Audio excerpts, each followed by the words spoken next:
Important current affairs देखते हैं 20 और 21 जनवरी 2025 का आपकी पाठशाला द्वारा।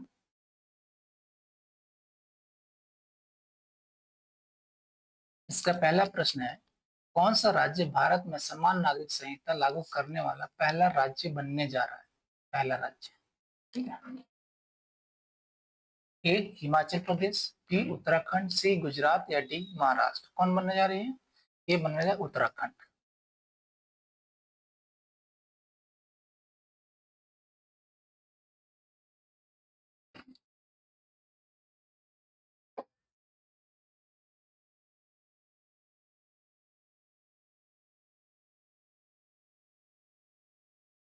अगला प्रश्न है, वैक्सीन विकास में योगदान योगदान के लिए 2025 के लिए वैक्सीन विकास में योगदान के 2025 के लिए INSA फेलोशिप किसे प्रदान की गई?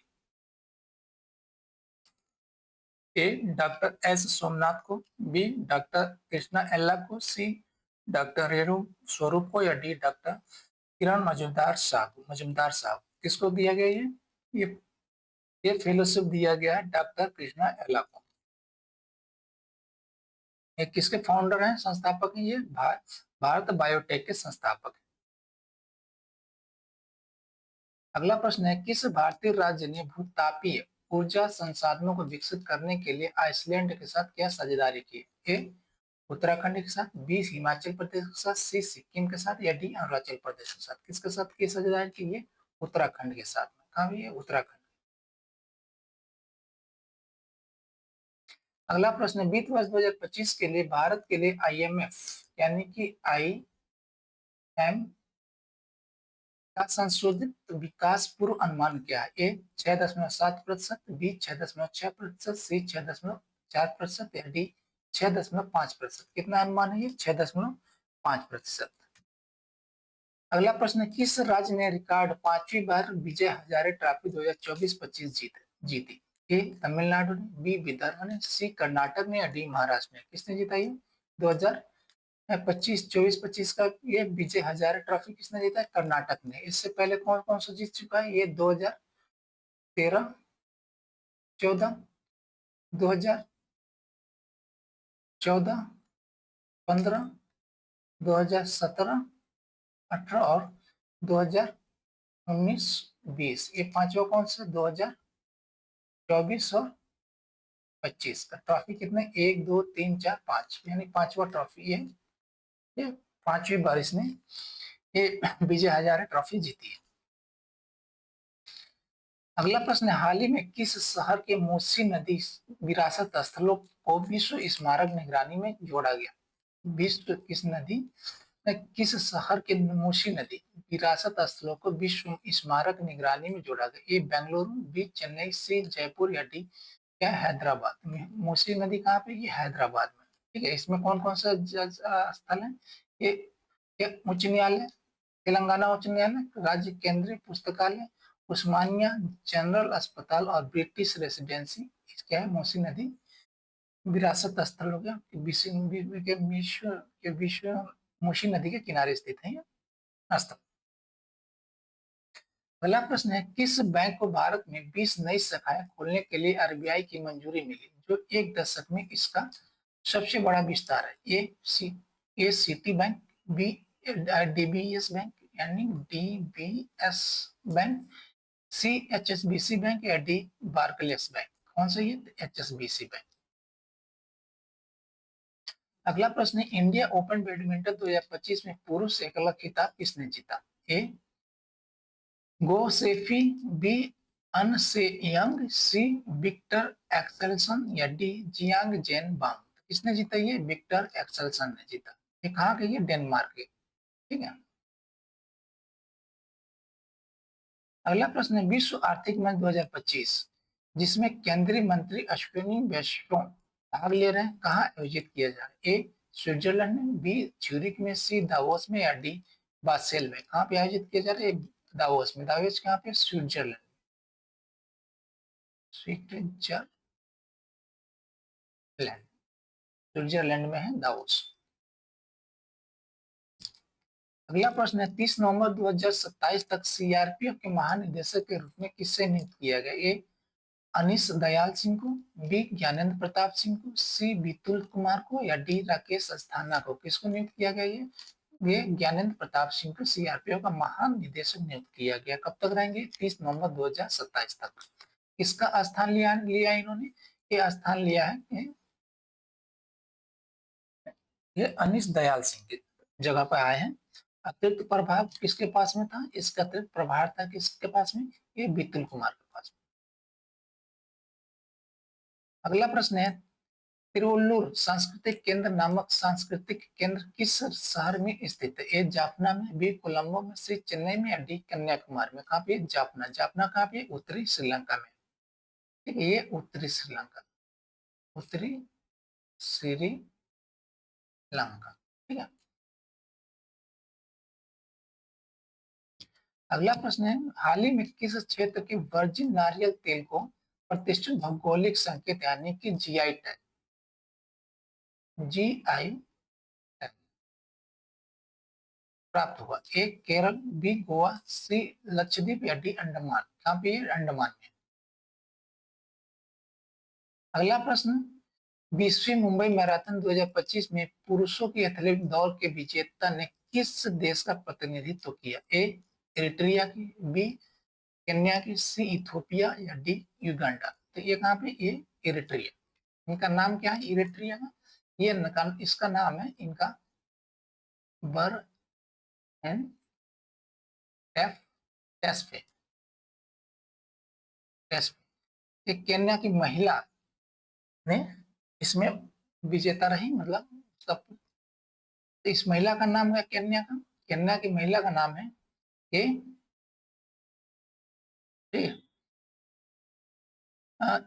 एलिट रेस में क्या क्या नाम है? जायस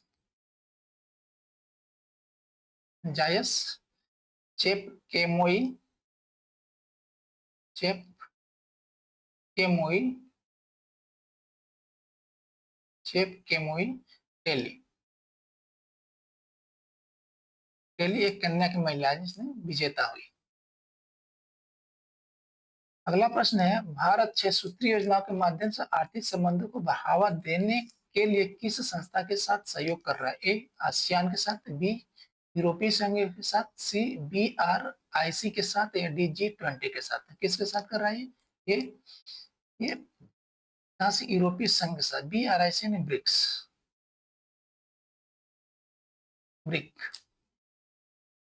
किसके साथ सहयोग कर रहा है? यूरोपीय संघ के साथ सहयोग कर रहा है। भारत 6 सूत्रीय आयोजन के माध्यम से आर्थिक संबंधों को मजबूत करने के लिए यूरोपीय संघ के साथ काम कर रहा है, जो उनके 24 ट्रिलियन डॉलर के बाजार को एकीकृत करने पर जोर देता है। फोकस के प्रमुख क्षेत्रों में निष्पक्ष व्यापार को बढ़ावा देना, SME विकास को बढ़ावा देना, अत्याधुनिक तकनीकों को आगे बढ़ाना और लचीले आपूर्ति श्रृंखला सुनिश्चित करना शामिल है। साझेदारी का उद्देश्य व्यापार प्रथाओं को स्थिरता के साथ संरेखित करना और वैश्विक चुनौतियों का समाधान करना, जिसका अंतिम लक्ष्य एक मजबूत मुक्त व्यापार समझौते को अंतिम रूप देना है। यह सहयोग भारत और यूरोपीय संघ की पारंपरिक रूप से लाभकारी आर्थिक विकास को के प्रति प्रतिबद्धता को उजागर करता है। अगला प्रश्न है किस देश ने प्रथम खो खो विश्व कप 2025 में पुरुष और महिला दोनों वर्गों में विजेता हासिल की? ए भारत, बी नेपाल, सी बांग्लादेश या डी श्रीलंका? तो कौन से दोनों वर्गों में किसने जीता? भारत ने। कहाँ पर आयोजित हुआ था? नई दिल्ली, इंदौर का इंदिरा गांधी इंडोर स्टेडियम में आयोजित किया गया था। कहाँ पे? नई दिल्ली में। अगला प्रश्न है मार्च 2025 से एंजल वन के ग्रुप सीईओ के रूप में किसे नियुक्त किया गया? ए राकेश शर्मा को, बी विक्रम सोनी को, सी अम्बरीश केंगे को या डी रवि कुमार को? किसको नियुक्त किया गया? ये अम्बरीश केंगे को नियुक्त किया गया है। किससे कब संभालेगी? मार्च 2025 से।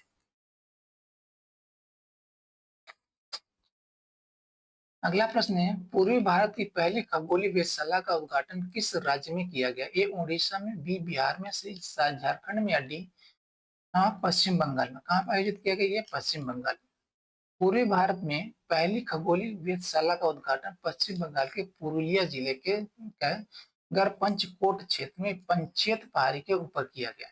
प्रसिद्ध भौतिक विज्ञानी क्या है? सत्येंद्र नाथ बोस के नाम पर बनी यह वेधशाला इस क्षेत्र में खगोलीय अनुसंधान को आगे बढ़ाने में एक महत्वपूर्ण उपलब्धि है।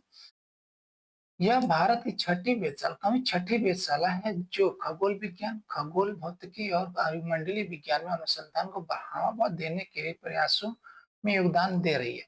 वेधशाला का प्रबंधन सत्येंद्र नाथ बोस राष्ट्रीय बुनियादी विज्ञान केंद्र द्वारा सिद्धू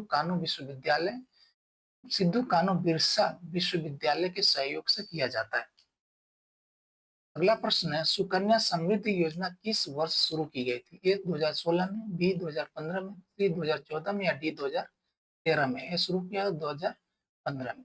सुकन्या समृद्धि योजना 22 जनवरी 2015 को बेटी बचाओ बेटी पढ़ाओ अभियान के तहत भारत में बालिकाओं के लिए वित्तीय समावेशन को बढ़ावा देने के लिए शुरू की गई थी। यह योजना माता पिता को किसी भी डाकघर या नामित वाणिज्य बैंक शाखा में अपने बेटियों के लिए खाता खोलने की अनुमति देती है। यह पहल व्यापक रूप से क्या सफल रही है। देश भर में 4 करोड़ से अधिक खाते खोले गए और 2025 में इसकी 10वीं वर्षगांठ है।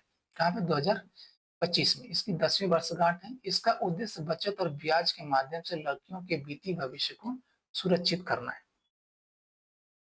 अगला प्रश्न है, नई दिल्ली में आयोजित 7वें समुद्री सहयोग वार्ता में भारत के साथ किस देश ने भाग लिया? नई दिल्ली में आयोजित 7वें समुद्री सहयोग वार्ता में भारत के साथ किस देश ने भाग लिया? ए फ्रांस ने, बी जर्मनी ने, सी जापान ने या डी ऑस्ट्रेलिया ने? किसने भाग लिया? ये फ्रांस ने। 7वें भारत फ्रांस समुद्री सहयोग वार्ता नई दिल्ली में आयोजित की गई, जहां भारत और फ्रांस ने हिंद महासागर क्षेत्र में सहयोग बढ़ाने पर चर्चा की। दोनों देशों ने समुद्री सुरक्षा के लिए अपने सुझाव, दृष्टिकोण और अंतर्राष्ट्रीय कानून बनाए रखने तथा बहुपक्षवाद का समर्थन करने की अपनी प्रतिबद्धता की पुष्टि की। भारत के एक प्रमुख भागीदार के रूप में फ्रांस समुद्री सहयोग को बढ़ावा देने और क्षेत्र में स्थिरता सुनिश्चित करने में महत्वपूर्ण भूमिका निभाता है। यह वार्ता वैश्विक सुरक्षा और क्षेत्रीय सहयोग को बढ़ावा देने में दोनों देशों के बीच गहरे रणनीतिक संबंधों को दर्शाती है। अगला प्रश्न है, शामपुर सौर ऊर्जा संयंत्र के लिए ऊर्जा मूल्य को अधिक अंतिम रूप देने के लिए किस देश ने भारत के साथ सहयोग किया? ए बांग्लादेश ने, बी नेपाल ने, सी श्रीलंका ने या डी भूटान ने? किसने सहयोग किया? ये श्रीलंका ने। भारत और श्रीलंका ने शामपुर सौर ऊर्जा संयंत्र के लिए ऊर्जा मूल्य को अंतिम रूप देने के लिए सहयोग किया, जिससे इनके द्विपक्षीय ऊर्जा सहयोग को मजबूती मिली। 135 मेगावाट की परियोजना के लिए 5.97 अमेरिकी सेंट प्रति किलोवाट की कीमत पर सहमति बनी। भारत के राष्ट्रीय ताप विद्युत निगम यानी कि एनटीपीसी और श्रीलंका के सिलोन विद्युत बोर्ड के बीच यह संयुक्त उद्यम पड़ोसी देशों में अच्छे ऊर्जा पहल का समर्थन करने, टिकाऊ ऊर्जा संसाधनों को बढ़ावा देने और क्षेत्रीय संबंधों को बढ़ाने के लिए भारत की प्रतिबद्धता को दर्शाता है। अगला प्रश्न है, निम्नलिखित में से किस राज्य ने 21 जनवरी को अपना राज्य स्थापना दिवस मतलब राज्य दिवस नहीं मनाया? ए मणिपुर, बी मेघालय, सी त्रिपुरा, डी मिजोरम? किसने नहीं मनाया? ये मिजोरम ने। इन तीनों की स्थापना क्या है? 21 जनवरी 1971। ठीक है, इसकी स्थापना कब है? ये 20 फरवरी 1987 की स्थापना। मणिपुर, मेघालय और त्रिपुरा ने 21 जनवरी 2025 को अपना 53वां स्थापना दिवस मनाया। कौन सा 53वां? ठीक है, जो उत्तर पूर्वी क्षेत्र पुनर्गठन अधिनियम 1971 के तहत पूर्ण राज्य का दर्जा प्राप्त करने का प्रतीक है। हालांकि मिजोरम इस समूह का हिस्सा नहीं है, क्योंकि यह बाद में 20 फरवरी 1987 को एक अलग समझौते के जरिए एक राज्य बना। यह अंतर मिजोरम को इस संदर्भ में अलग बनाता है। ठीक है, अगला प्रश्न है, फ्लेमिंगो महोत्सव 2025 किस राज्य में आयोजित हुए? ए आंध्र प्रदेश में, बी तमिलनाडु में, सी केरल में या डी कर्नाटक में? कहाँ आयोजित हुआ था? ये आयोजित हुआ था आंध्र प्रदेश में। फ्लेमिंगो फेस्टिवल 2025 आंध्र प्रदेश में आयोजित किया गया, जिसका मुख्य उद्देश्य पुलिकट झील और नेलापट्टी पक्षी अभयारण्य में जैव विविधता संरक्षण पर था। 20 जनवरी 2025 को संपन्न हुए इस फेस्टिवल में आंध्र प्रदेश, तमिलनाडु अन्य जगहों से पर्यटक आए। इसने इन क्षेत्रों में गैर पारिस्थितिक महत्व के बारे में जागरूकता बढ़ाने के लिए एक महत्वपूर्ण मंच के रूप में कार्य किया, जो फ्लेमिंगो जैसे प्रवासी पक्षियों के लिए एक महत्वपूर्ण है। मंत्रियों मंत्रियों ने क्षेत्र के महत्वपूर्ण पारिस्थितिक तंत्र को संरक्षित करने के लिए अस्थायी पर्यटन और संरक्षण प्रयासों की आवश्यकता पर प्रकाश डाला। इस फेस्टिवल के पुनरुद्धार का श्रेय राज्य सरकार के नेतृत्व को दिया गया है। अगला प्रश्न है, सीआईएएम के सतत परिपत्रता क्या है? सीआईएएम के सतत परिपत्रता और तीसरे अंतर्राष्ट्रीय सम्मेलन में रेखांकित 35% ईवी बिक्री प्राप्त करने का लक्ष्य वर्ष क्या है? ए 2030, बी 2045, सी 2035 या 2040। लक्ष्य कहाँ पे है? 2030 है। कितना? 35% ईवी बिक्री प्राप्त करने का लक्ष्य वर्ष है 2030। अगला प्रश्न है, किस स्तर पर कॉफी उत्पादन के रूप में भारत का वर्तमान स्थान है? विश्व स्तर पर कॉफी उत्पादन के रूप में भारत का वर्तमान स्थान क्या है? ए छठा, बी सातवां, डी आठवां या डी नौवां। सी 7वां या डी नौवां। तो कितना है भारत का स्थान? ये 7वें स्थान पे। भारत वैश्विक स्तर पर 7वां सबसे बड़ा कॉफी उत्पादक बनकर उभरा है, जो इस क्षेत्र में उल्लेखनीय वृद्धि दर्शाता है। पिछले वित्तीय वर्ष में भारत का कॉफी निर्यात 1.29 बिलियन डॉलर तक पहुंच गया, जो 2020-21 में 719 मिलियन डॉलर से लगभग 2 गुना है। ठीक है, मिलियन था बिलियन में हो गया। ठीक है, तो लगभग 2 गुना।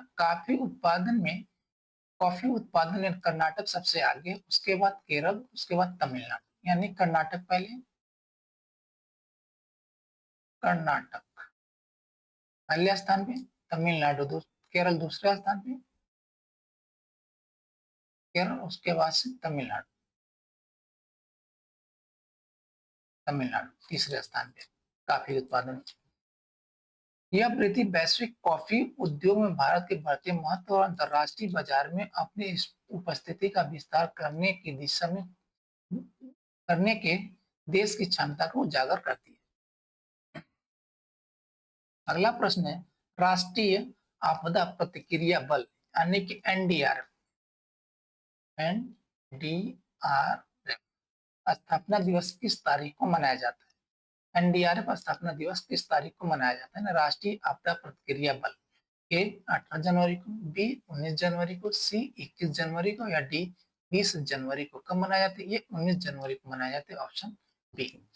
राष्ट्रीय आपदा प्रतिक्रिया बल, ठीक है, हर साल 19 जनवरी को अपना स्थापना दिवस मनाता है। 2016 में स्थापित एनडीआरएफ आपदा प्रतिक्रिया और राहत के लिए समर्पित एक विशेष बचाव बल है। यह दिन प्राकृतिक और मानव निर्मित आपदाओं को प्रभावी ढंग से प्रबंधित करने में एनडीआरएफ के गठन और योगदान का महत्व का सम्मान करता है। एनडीआरएफ में सीमा सुरक्षा बल, केंद्रीय रिजर्व पुलिस बल, केंद्रीय औद्योगिक सुरक्षा बल और आईटीबीपी जैसे अर्धसैनिक बलों से ली गई बटालियनें शामिल है। इस दिन को मान्यता देना भारत में सार्वजनिक सुरक्षा और आपदा तैयारियों को सुनिश्चित करने में एनडीआरएफ की आवश्यक भूमिका पर प्रकाश डालता है।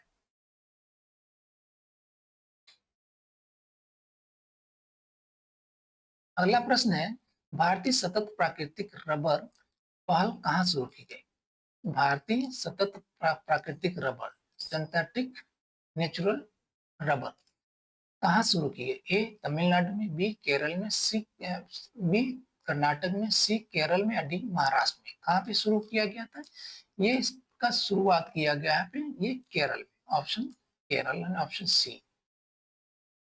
वैश्विक स्थिरता सिद्धांत और यूरोपीय संघ वनों की कटाई विनियमन के साथ संरेखित करने के लिए भारतीय सतत विकास रबर आयनी का पहल कोट्टायम केरल में शुरू की गई थी।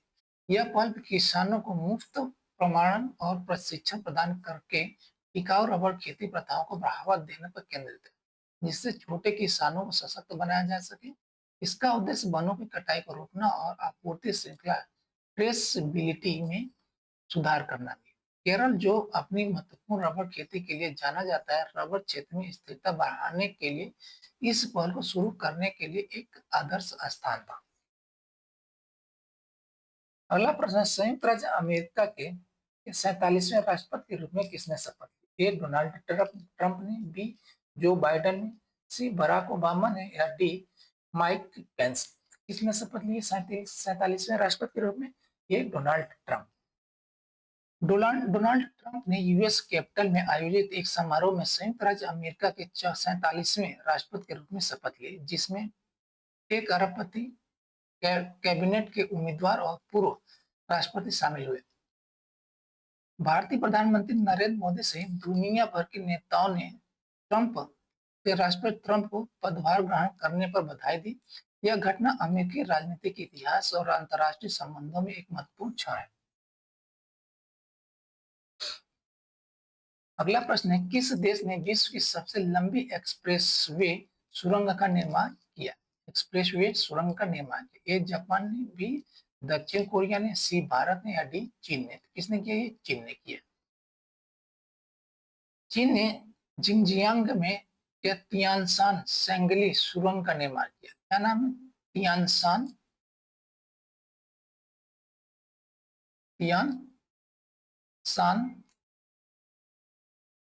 शान सेंगली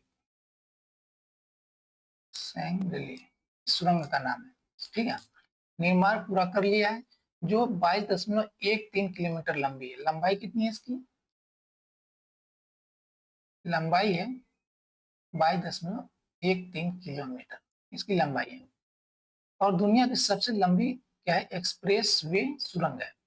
यह सुरंग उरुमकी यूली एक्सप्रेस का हिस्सा है और तियानशान पर्वतों के पार यात्रा के समय को कई घंटों से घटाकर सिर्फ 20 मिनट कर देती है।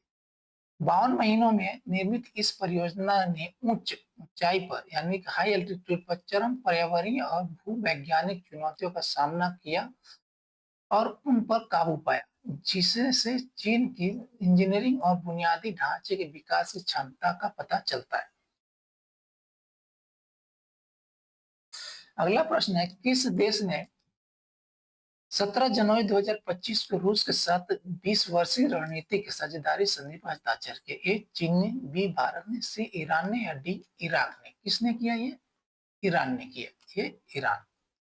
ठीक है, 17 जनवरी 2025 को रूस और ईरान ने मॉस्को में, कहा पे? मॉस्को में व्यापक रणनीतिक साझेदारी संधि पर हस्ताक्षर किया, जिसका उद्देश्य आर्थिक, सैन्य और सांस्कृतिक क्षेत्र सहित विभिन्न क्षेत्रों में द्विपक्षीय सहयोग को बढ़ाना है। यह समझौता यह समझौता साझा सुरक्षा खतरों और पश्चिमी प्रतिबंधों जैसे साझा चुनौतियों के जवाब के रूप में आया है। संधि में संयुक्त सुरक्षा प्रयासों, वैज्ञानिक आदान प्रदान, ऊर्जा सहयोग की योजनाएं शामिल हैं, जो रूस और ईरान के बीच संबंधों को मजबूत करती है, जो हाल के वर्षों में ऐतिहासिक प्रतिद्वंदता से बढ़कर एक करीबी संरेखण में बदल गया है। कुछ महत्वपूर्ण डेट देख लेते हैं दिसंबर महीने। ठीक है, किसका? दिसंबर महीने। 1 दिसंबर को विश्व एड्स दिवस, थीम है सामुदायिक नेतृत्व करने दें। 2 दिसंबर को राष्ट्रीय प्रदूषण नियंत्रण दिवस, थीम है एक स्वच्छ और स्वस्थ ग्रह के लिए सतत विकास। और दास्ता के लिए अंतरराष्ट्रीय, क्या दास्ता के उन्मूलन के लिए अंतरराष्ट्रीय दिवस भी मनाया जाता है 2 दिसंबर को। परिवर्तनकारी शिक्षा के माध्यम से नस्लवाद की गुलामी की विरासत से लड़ना। विश्व कंप्यूटर साक्षरता दिवस भी मनाया जाता है 2 दिसंबर को। इसका है क्या है? थीम है डिजिटल डिवाइस पर एक फूल। 3 दिसंबर को विश्व विकलांग दिवस या विकलांग व्यक्तियों का अंतर्राष्ट्रीय दिवस मनाया जाता है। विकलांग व्यक्तियों के साथ उनके द्वारा एसडीजी को बचाने और प्राप्त करने के लिए कार्रवाई में एकजुटता, इसका थीम है। 4 दिसंबर को भारतीय नौसेना दिवस मनाया जाता है। समुद्री क्षेत्र में परिचालन दक्षता बढ़ता और मिशन क्या उपलब्धि है। 5 दिसंबर को मनाया जाता है सामाजिक और आर्थिक विकास के लिए अंतर्राष्ट्रीय स्वयं सेवक दिवस। सामूहिक कार्रवाई की शक्ति अगर हर कोई करता है। विश्व मृदा दिवस मनाया जाता है, मिट्टी जहां भोजन शुरू होता है, इसका थीम है। 6 दिसंबर को भीमराव अम्बेडकर की पुण्यतिथि मनाई जाती है। राष्ट्रीय माइक्रोवेव ओवन दिवस भी 6 दिसंबर को मनाया जाता है। 7 दिसंबर को सशस्त्र सेना झंडा दिवस मनाया जाता है। 7 दिसंबर को अंतर्राष्ट्रीय नागरिक उद्यान दिवस मनाया जाता है। इसका थीम है वैश्विक विमानन विकास के लिए नवाचार को आगे बढ़ाना। 9 दिसंबर को मनाया अंतर्राष्ट्रीय भ्रष्टाचार दिवस। इसका थीम है 20 पर यानी 20 पर यूएनसीएसी भ्रष्टाचार के खिलाफ दुनिया को एकजुट करना इसका थीम है। 10 दिसंबर मानवाधिकार दिवस मनाया जाता है। इसका थीम है भविष्य में मानवाधिकार संस्कृति को मजबूत करना और बनाए रखना। 10 दिसंबर को एक नोबेल अल्फ्रेड नोबेल की पुण्यतिथि है 10 दिसंबर को। 11 दिसंबर को मनाया जाता है यूनिसेफ स्थापना दिवस मनाया जाता है। इसका थीम है हर बच्चे के लिए हर अधिकार। 11 दिसंबर को अंतर्राष्ट्रीय पर्वत दिवस मनाया जाता है। पर्वतीय पारिस्थितिक तंत्र को बहाल करना इसका थीम है। 12 दिसंबर को मनाया जाता है सार्वभौमिक स्वास्थ्य कवरेज दिवस मनाया जाता है। सभी के लिए स्वास्थ्य और कार्रवाई के लिए समय। 14 दिसंबर को राष्ट्रीय ऊर्जा संरक्षण दिवस मनाया जाता है। 16 दिसंबर को विजय दिवस मनाया जाता है। याद रखें आनंदित और नवीनीकरण करें इसका थीम है। 18 दिसंबर को भारत में अल्पसंख्यक अधिकार दिवस मनाया जाता है। ठीक है। 18 दिसंबर को अंतर्राष्ट्रीय प्रवासी दिवस भी मनाया जाता है। इसका थीम है सुरक्षित प्रवासन को बढ़ावा देना इसका थीम है। 19 दिसंबर को मनाया गोवा मुक्ति दिवस मनाया जाता है। 20 दिसंबर को अंतर्राष्ट्रीय मानव एकता दिवस मनाया जाता है। गरीब भ्रष्टाचार और आतंकवाद के खिलाफ लड़ाई इसका थीम है। अब 22 दिसंबर को मनाया जाता है राष्ट्रीय गणित दिवस मनाया जाता है। सभी के लिए गणित इसका थीम है। शीतकालीन संक्रांति भी मनाई जाती है 22 दिसंबर को। 23 दिसंबर को मनाया जाता है किसान दिवस। 24 दिसंबर को राष्ट्रीय उपभोक्ता अधिकार दिवस मनाया जाता है। थीम है स्वस्थ ऊर्जा संक्रमण के माध्यम से उपभोक्ताओं को सशक्त बनाना इसका थीम है। 25 दिसंबर क्रिसमस का दिन और सुशासन दिवस में 25 दिसंबर को मनाया जाता है। और 31 दिसंबर को नए साल की पूर्व संध्या मनाई जाती है 31 दिसंबर को। ठीक है। थैंक यू, धन्यवाद।